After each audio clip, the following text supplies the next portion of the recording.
Hello, welcome to Moon Heart Readings. Thanks for stopping by my channel. I'm so happy to finally be posting. So it's been, it's been a battle to get to this point. So I tried to do it over there so you can see my piano, and I have a beautiful statue of Archangel Michael as well, just for a change of scenery, but was having lighting issues. And then I came over to here, my usual spot, and the sun is just blinding today. So I tried closing both blinds as well, and then the light's just completely gone. Really, really weird. It's just like it's blinding light or there's no light. It's extremities this morning. And so I've left that one open, but yeah, it's a bit, there's a little bit of a glare. But this was even the actual lights, like the lights in my house, when I turn them on today, it's just like boom, and it kind of felt like, a mole that had just come out of its cave. I didn't want to blind you with those, so you're getting some natural light. I know I'm a little bit blurry, but whatever, I've gone with this. This was the best compromise, and it's kind of like it's giving me like a kind of daytime TV sort of soft lighting. Maybe that's not the worst thing in the world anyway. So I wanted to start off by talking about, I just want to quickly talk about the moon, but only for a fraction. I know I talk about it a lot. I am called Moon Heart Reading, so it comes with the territory. But it was a comment that somebody made on YouTube the other day, and he said, and it wasn't in a bad way, it was actually a nice comment, but at the end of the comment he said something like, I don't believe the moon isn't natural. That's what I was led, that's what I was brought up to believe, but it doesn't take away from its beauty. And so I said, what you mean not natural? He didn't reply, so I still don't know what he was talking about. I don't know, was it placed there by an alien civilization? Don't know. I thought that was quite funny. But anyway, I do actually want to take a moment because it got me thinking about the moon. We've just had a full moon here, actually. And I know, people talk about is it the pink moon this time? I don't even know. I think I saw a headline. I stopped following astrology, actually, a little while back. And I'm not saying I don't believe in it. I don't know whether I do or I don't. It's just more, I just don't care. It's just kind of dropped off my journey. But, the moon is something that... it's interesting because my background is Colombian, and I was raised in a very Catholic, South America is a very Catholic country. I was raised in a very Catholic, but interestingly also very superstitious environment. And there are quite a lot of superstitions about the moon, and they're not good as a general rule. Someone in my family, I won't say who, but one of the women in my family, used to talk a lot about La Luna Negra, which is like the black moon. And it refers to a woman who, leads a man to perdition. But, not even in my South American culture, but even, in Western civilization, we talk a lot about the full moon, don't we? And how, I see the bad moon rising and don't go out tonight, and bad things happen. And, when I was a bit more interested in astrology, it would quite often talk about the full moon and how that, can bring out bad behavior. Sorry, I just got distracted. I hate when I get messages when I'm in the middle of something. Go away, yeah. It's very hard to refocus when you have ADHD. What was I talking about?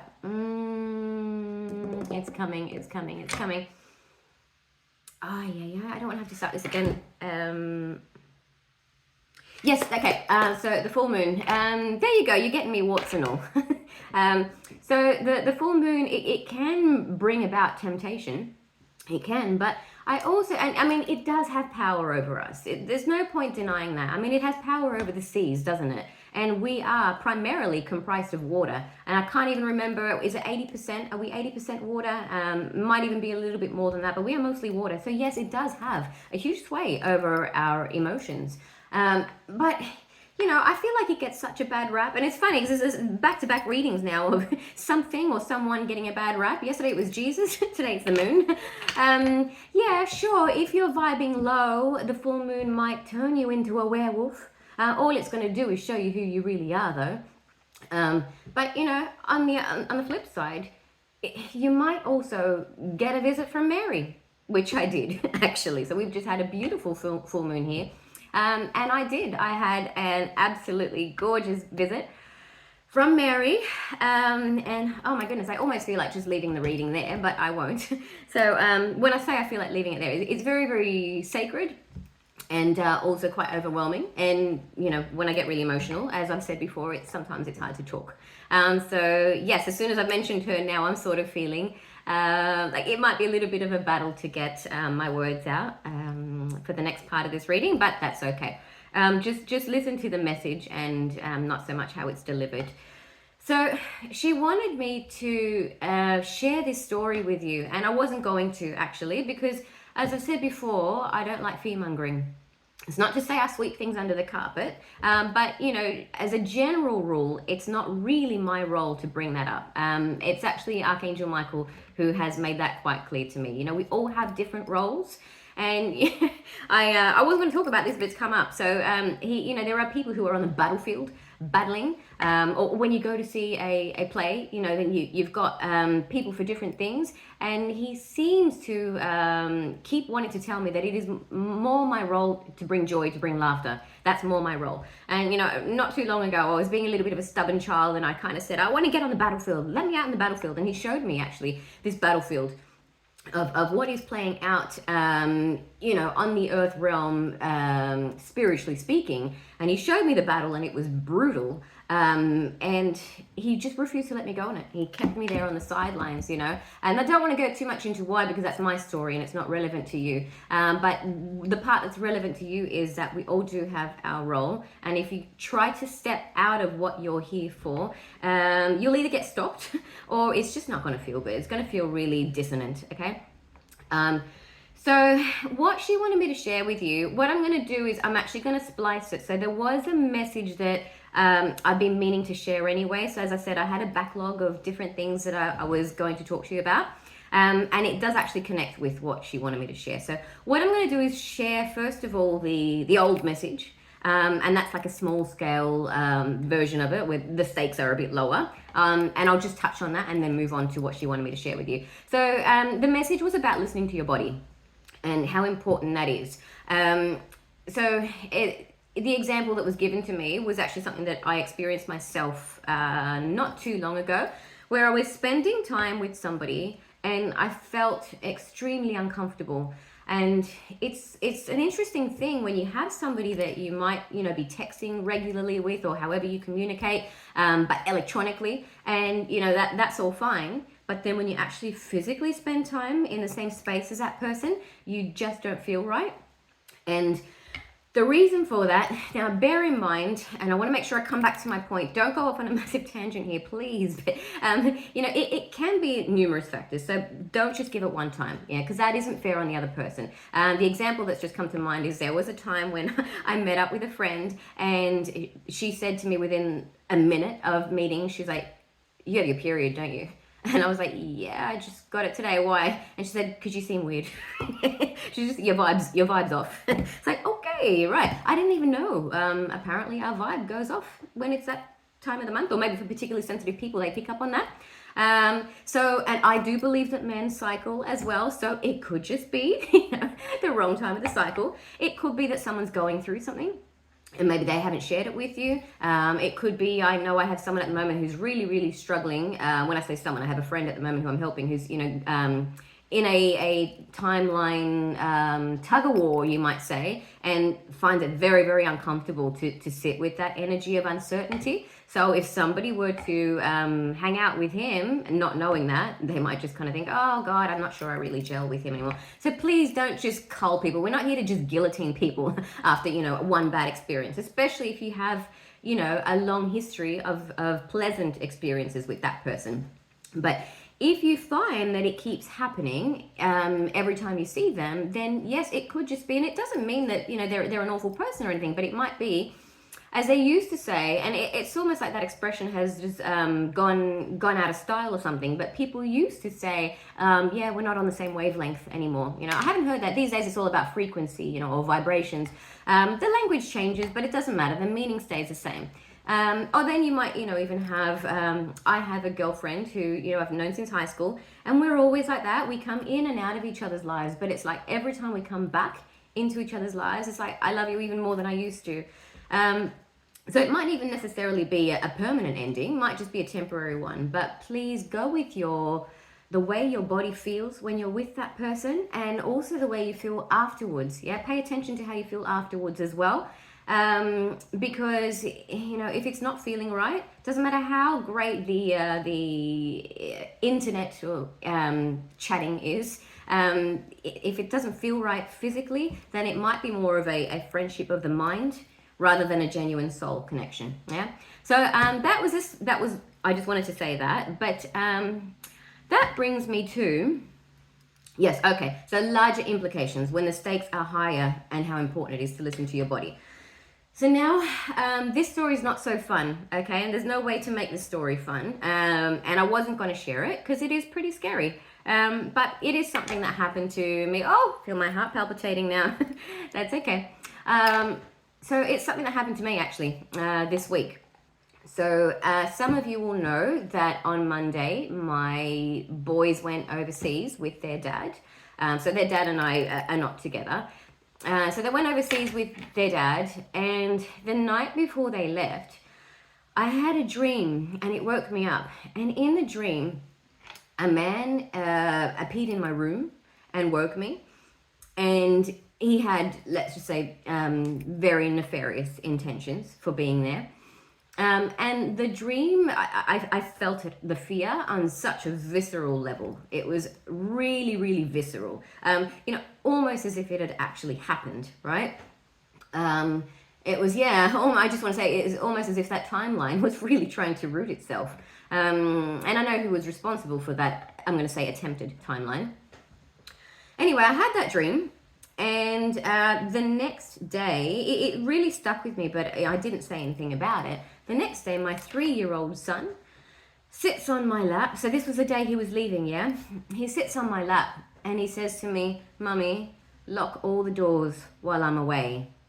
My 3-year-old son. Yeah, it's not the first time he's said something that I know was, he's such a wonderful channel. But it was like, look, I'd already heard it in my body, but hearing it from him as well. So when I say listen to your body, I don't just mean how your body feels, but use your senses. Hearing is another sense, right?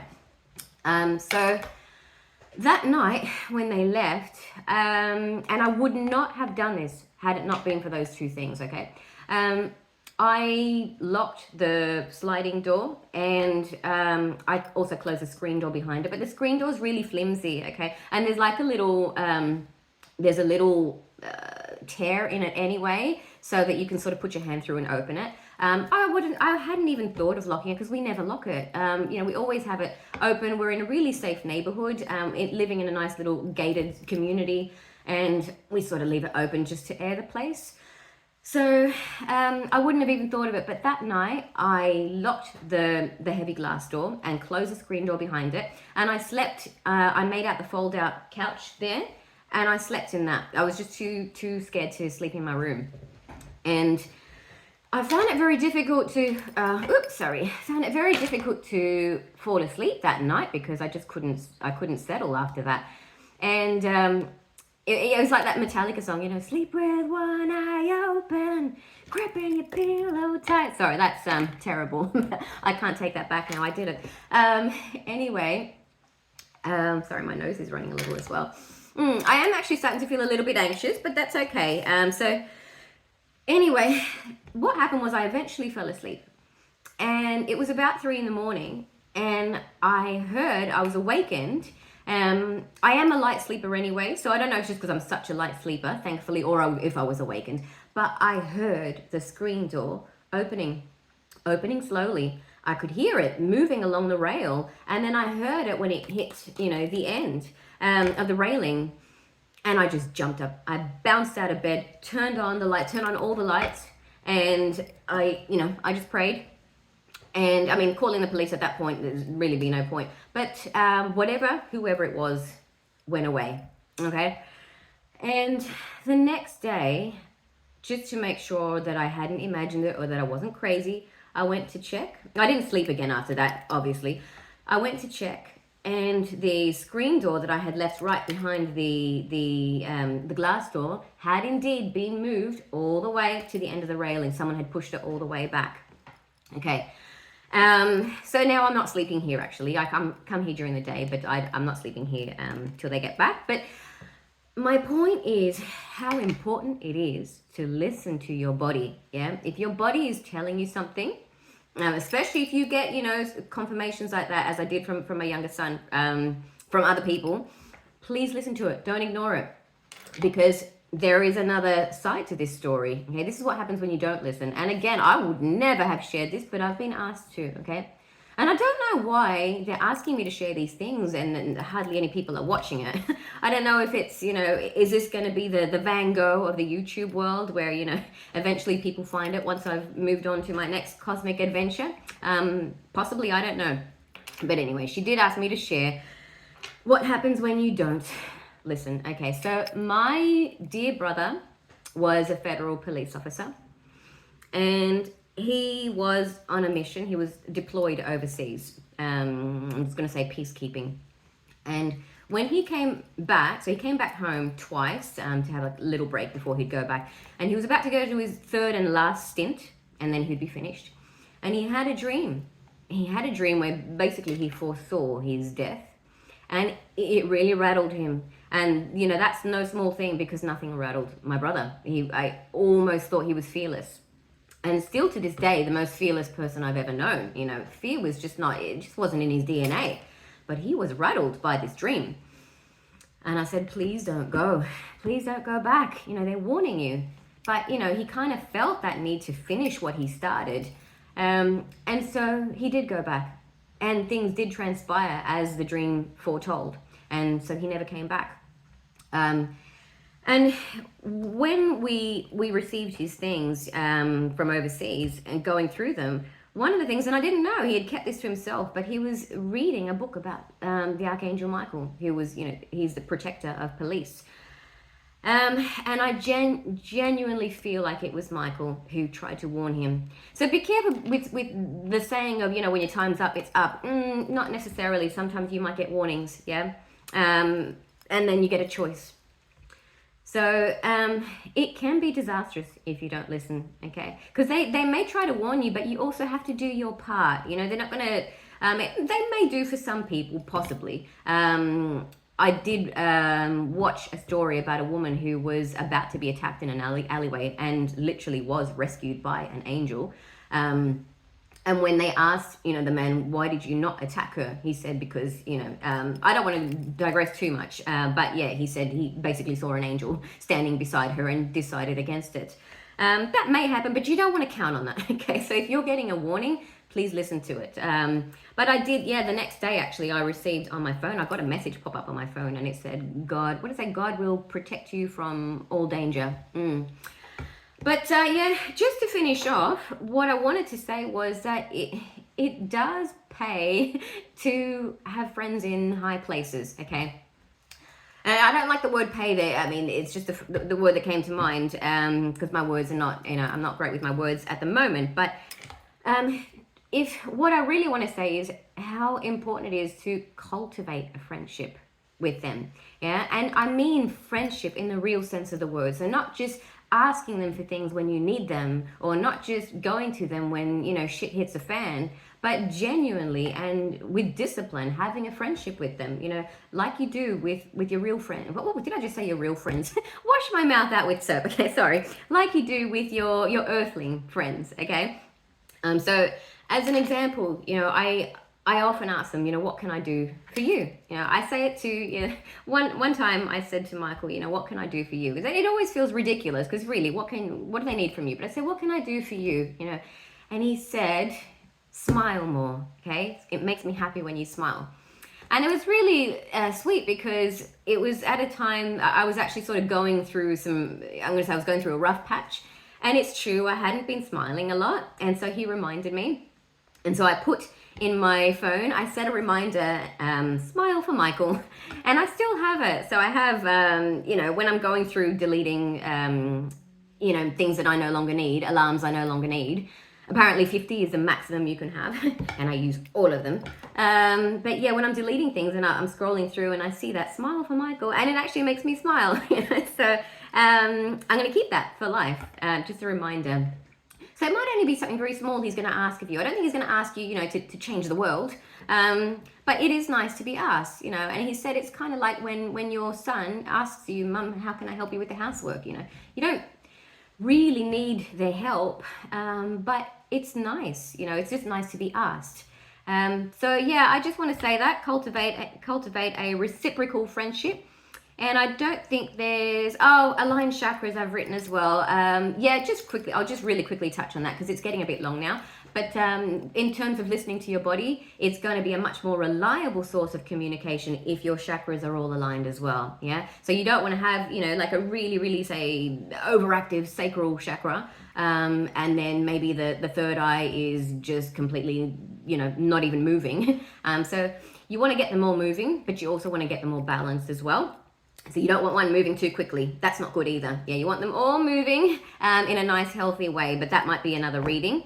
Anyway, I hope this finds somebody who needs it, and I will see you tomorrow. Stay safe.